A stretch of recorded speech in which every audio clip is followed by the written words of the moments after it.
you bleed it, can you tell me what the fuck will remain? And I bleed in myself, I bleed in my brain. While I'm bleeding, I'm the reason, cause I'm doing the same.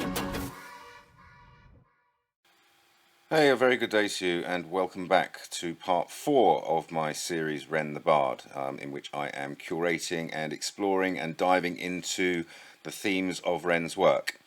In this episode, I'm going to be looking at the Kujo Beatdown, and the reason that I used, you will have noticed, if you watched my last video, that it was a clip from Sick Boy that I used as the sort of intro teaser or whatever for this one.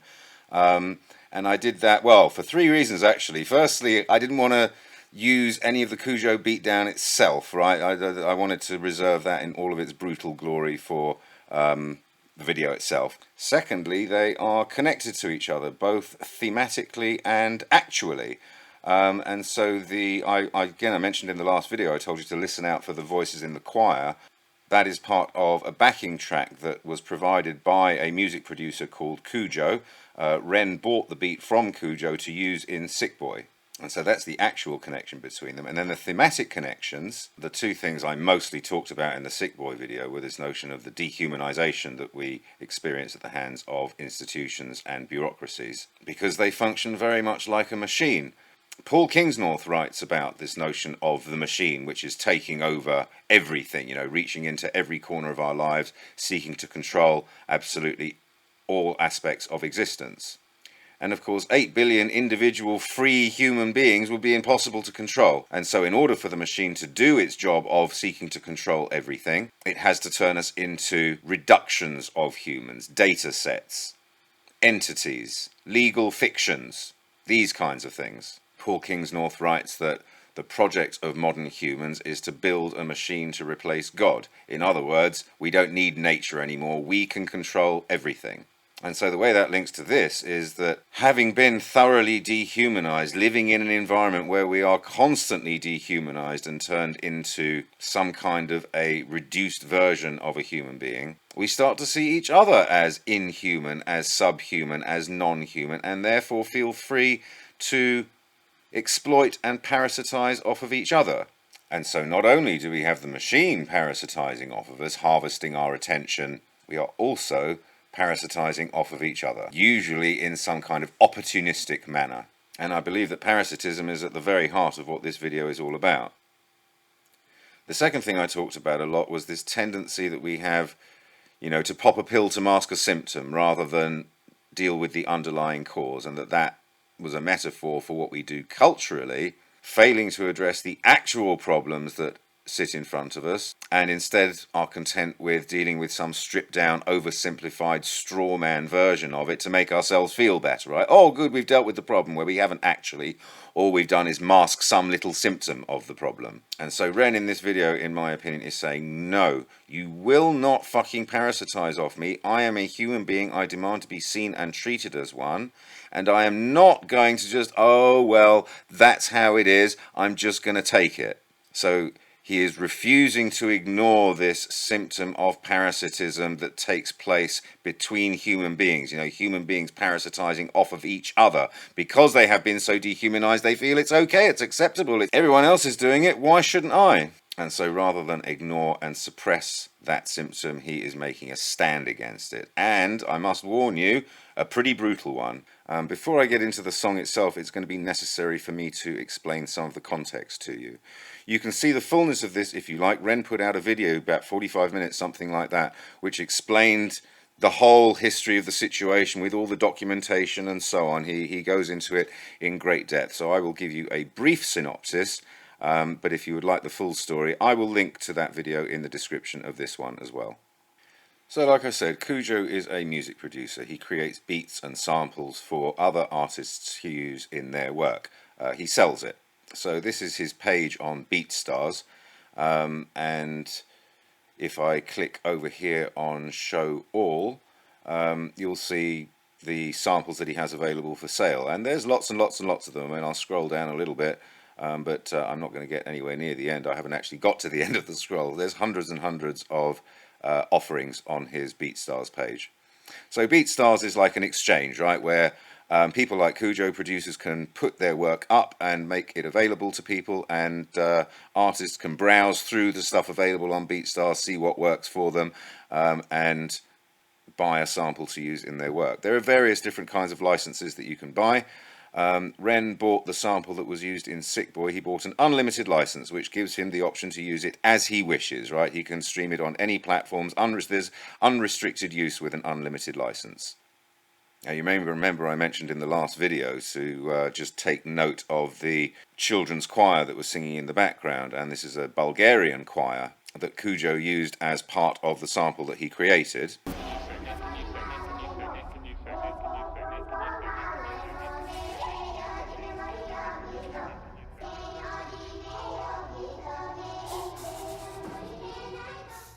But Kujo never licensed it from them. He never got permission from them to use it, and made no sort of negotiation of partial royalty rights or anything with them. And so when Ren released Sick Boy, the Bulgarian choir had a legitimate copyright claim saying, hang on a minute, you've used our material without permission. Now their issue is with Kujo, because Kujo was the one that took that sample, put it in the beat that he created without seeking their permission or making an agreement with them. As far as Ren is concerned, he has bought a sample with an unlimited license from a producer who, as part of the deal, guarantees that it is original work and not subject to other copyright restrictions. So Kujo is in the wrong here. But what happened was a copyright strike was put on Sick Boy, and Sick Boy was taken down. And it was only at this point that Ren found out about the whole thing.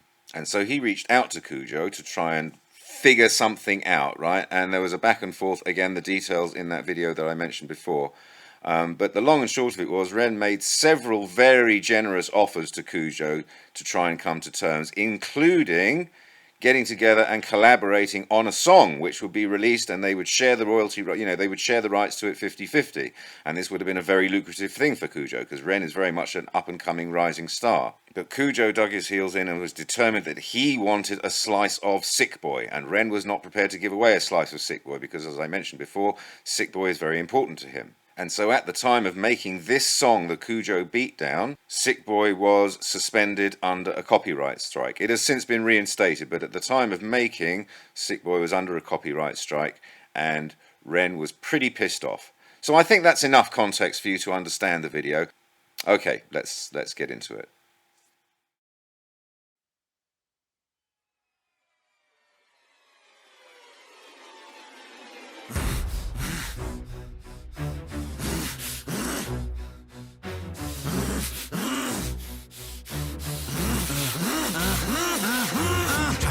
Person who is rightly doing right, who is right there on the righteous path, no wrong in words I write. But the forces out there test me, Ren. I'm trying to find the path and forgive all those who test my will. There's trouble in my heart. What the fuck, you little pussy? This ain't high Ren number 2. This ain't pendulums or songs of hope the cunt took from you. And the last time we did this, the hope did prevail. Now the hope is the road that will choke a bitch pale. No, just wait a sec, cause there's nothing to be gained when you sever the neck. I know that art is a part of your heart, so you're upset, but this hate breeds hate. Please wait, geez, Ren. I'm getting pretty sick of the sick boy, trying to be the it boy, trying to be the I'm so morally equipped boy. Face it, you're mad as fuck, Ren. Now let me cut this worm with my razor blade pen. Fuck it. It's a while since I've watched this, actually, and I've just watched that section myself prior to recording this response to it. So these videos are sort of semi-extemporaneous. Like, I know what I want to talk about in terms of broad theme, but it's not like scripted, and so a lot of it is sort of spontaneous and extemporaneous. Anyway, yeah, I just love this section. So this, I'm trying to be good, but the forces out there test me. I'm trying to walk the path. You know, no one benefits when you sever the neck. And then, what the fuck, you little pussy? This ain't high Ren number 2. This cunt took from you. And as I've already said a couple of times, you know, Sick Boy is very, very dear to his heart. So, like, he took from him like his baby. You know what I mean? It's not nothing. This cunt took from you. And so it kind of is high Ren number 2, right? Because there's this very similar sort of no, I don't want to go out there. I don't want to be nasty. I don't want to, you know, be part of the problem, you know, amplifying conflict and division in the world. But at the same time, hey, what, I'm supposed to just sit back and take it? And so, you know, it's a very similar mini version of the conflict in High Ren, and it culminates in this little section with, fuck it. No, I'm not going to take it. One more thing I wanted to say here is this choice that he makes, you know, fuck it. No, I'm not going to take it. I'm going to stand up. I'm going to fight back. I'm going to assert myself rather than, oh, well, it's not worth the effort. I don't want to rock the boat. Oh, well, I suppose that's just how the world works. This kind of thing, right? And like, I actually just want to focus on the importance of that choice, like what a difference it makes and how that ripples out. Okay, let's get back into it. Fuck it.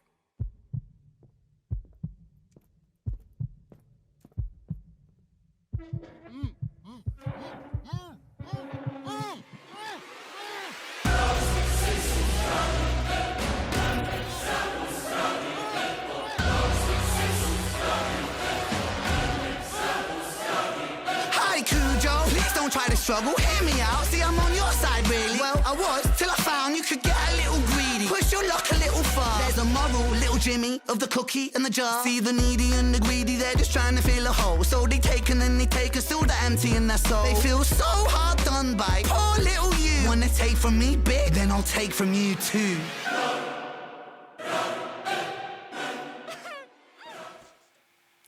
Okay, I need to pause there for two reasons. Firstly, I have a couple of things to say, and secondly, I need to fill you in on a little bit more of the story before the next part of the song. So, yeah, the needy and the greedy, they're just trying to fill a hole. They take and then they take, but still they're empty in their soul. Something like that is the line. And this connects to one of the things I was talking about in the High Ren video, you know, this sense that we don't belong in the world, that we're not good enough, that we're not worthy. And this is a manifestation of that, right? Like the needy and the greedy, they can never, ever, ever fill that hole because they're trying to fill it with things that aren't real, aren't substantial. In Buddhism, they have the notion of the hungry ghost, right? Who is forever hungry. It does not matter how much they eat. It doesn't matter how much they get, how much they experience. It's never, ever, ever, ever enough. And that feeling of incompleteness, unworthiness, not enoughness, whatever, can't be filled from the outside world. It can only be filled from within. But if we think it can be filled from the outside world, then we will take more and more and more and more and more, believing that one day we will feel whole, we will feel complete. So that's one thing I want to say. The other thing was this, you know, I'm on your side, actually, until I found out you were a greedy little fucker who was going to opportunistically try and take something which isn't yours. And so now I am no longer on your side. You take from me, I'm going to take from you.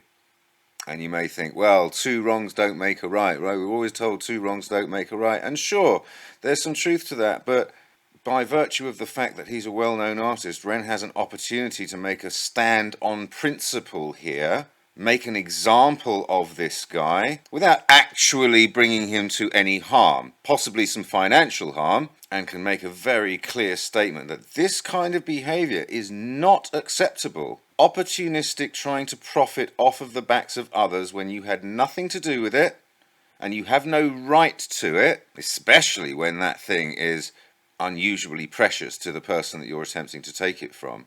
Okay, so that's a couple of thoughts. And then the piece of the story that I need to fill you in on is that at some point in this exchange, and again, details to be found in that video I mentioned before, at some point in this exchange, Kujo's girlfriend got involved and started to chime in. And one of the things she did, which enraged Ren, was to put up versions of the contract between them, which had been doctored, right? They were not actually the contract. It was a doctored version of the contract in order to support Kujo and his girlfriend's position.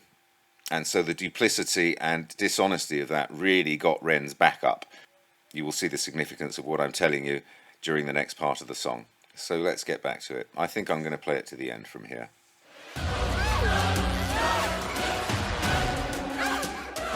Shut up, slut, you said enough. I thought you said you like it rough. I thought you said she liked it rough. You're a bitch, man, what the fuck? I'm confused by this dynamic. Like it's Bonnie and it's Clyde, but the killing you're committing is career suicide. Whoa, guys, you probably think that this is extreme, I won't lie. Maybe just a little bit mean, you know, I feel a little bad about it, really. Nah, I'm only messing, lad, I love love to spank the greedy. Fear me. I hope you wake up sweating from your nightmares, see me. I'm the sick boy that you enslave, free me. When you fuck with my work, you might as well bleed me. I put my whole soul into my words legally. Now a little thief want beef, want steal from me. That's how little thief lose teeth, you meal to me. I'm the subject matter, you are part of the scenery. This is how the sick boy work, you feeling me? Cunt, I'm sick with the pen. I went easy on the daughter, he's a friend, it's Zen. But if I ever hear your mouth speak the name of Ren out in public, then it's public, you don't want that again. And no warning for your bitch, with a girlfriend too. Mrs. Nice behind the scenes, poor Kujo, boo-hoo. If I ever read another fucking comment from you, then this is only part one, it's even worse than part two.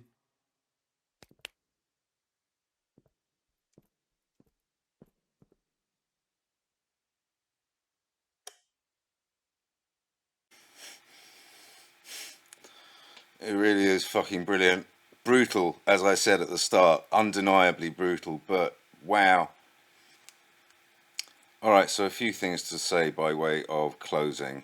Firstly, near the end there, there's nicey behind the scenes. So this was part of the story, was that, initially when Kujo's girlfriend started to get into the conversation, she was really nice and really pleasant and, oh, go easy on him, Kujo's a nice guy, there's misunderstanding going on here.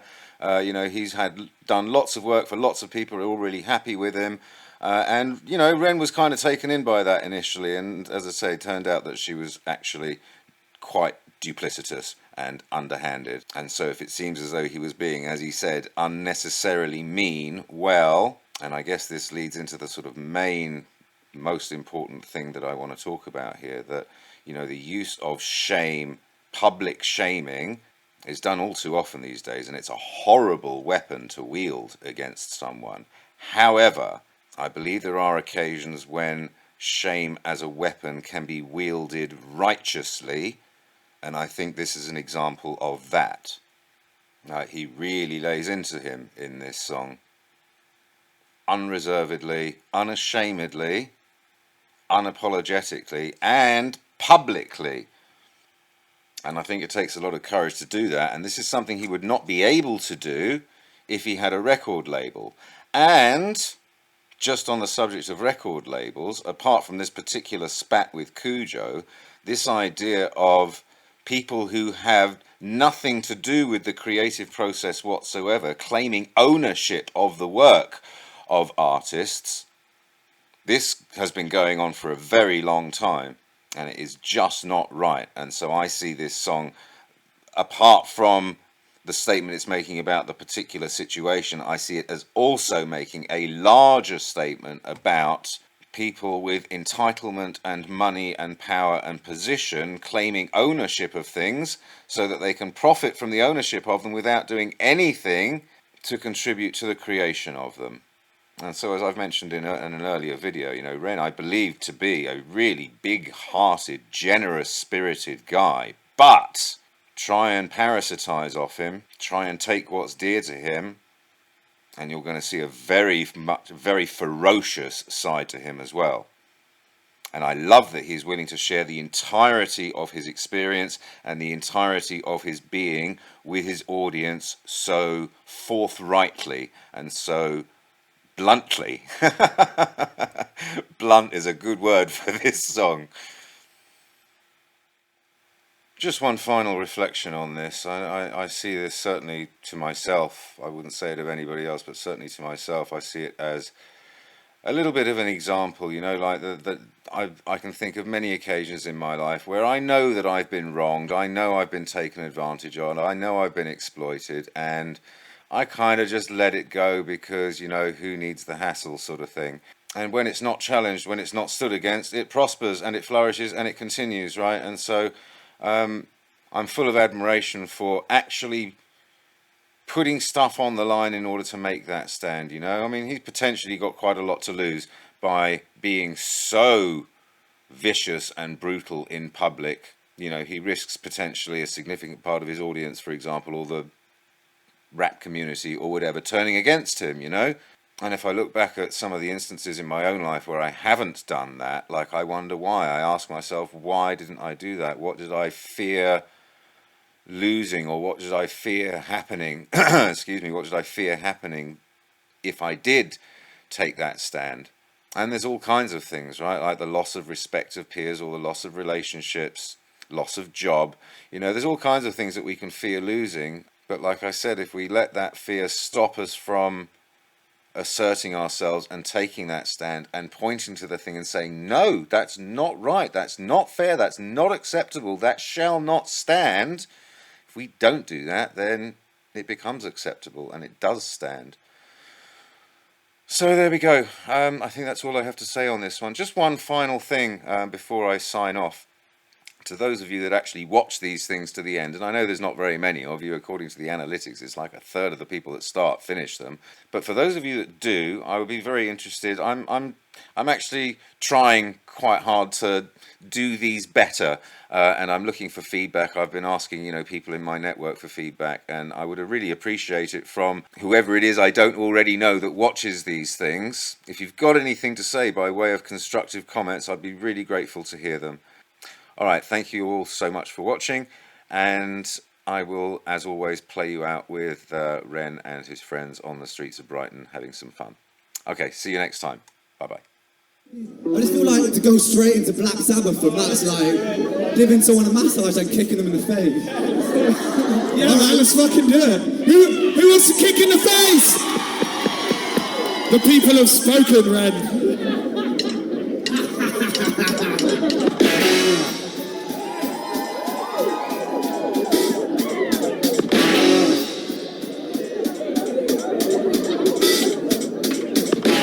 Generals gathered in their masses,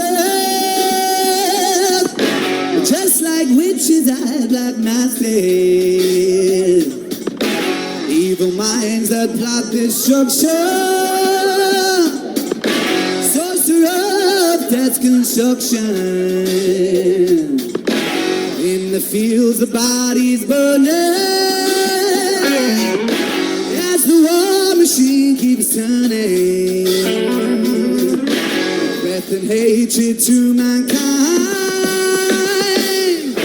poisoning their brainwashed minds. Oh, yeah.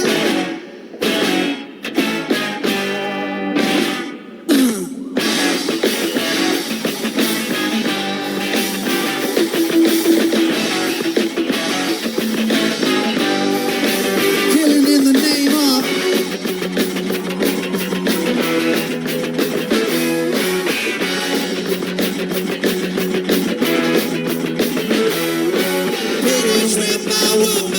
she wouldn't help me with my mind. People think I'm insane because I'm frowning all the time.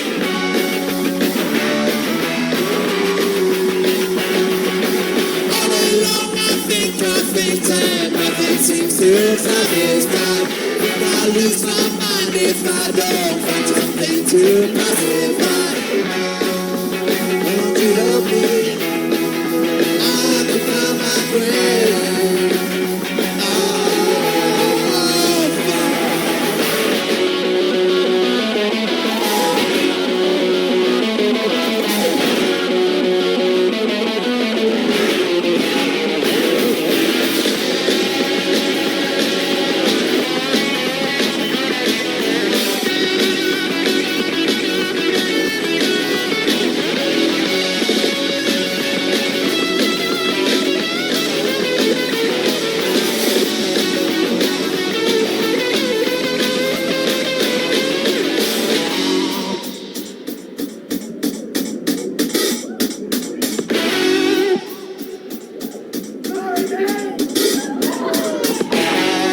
Darkness will stop turning,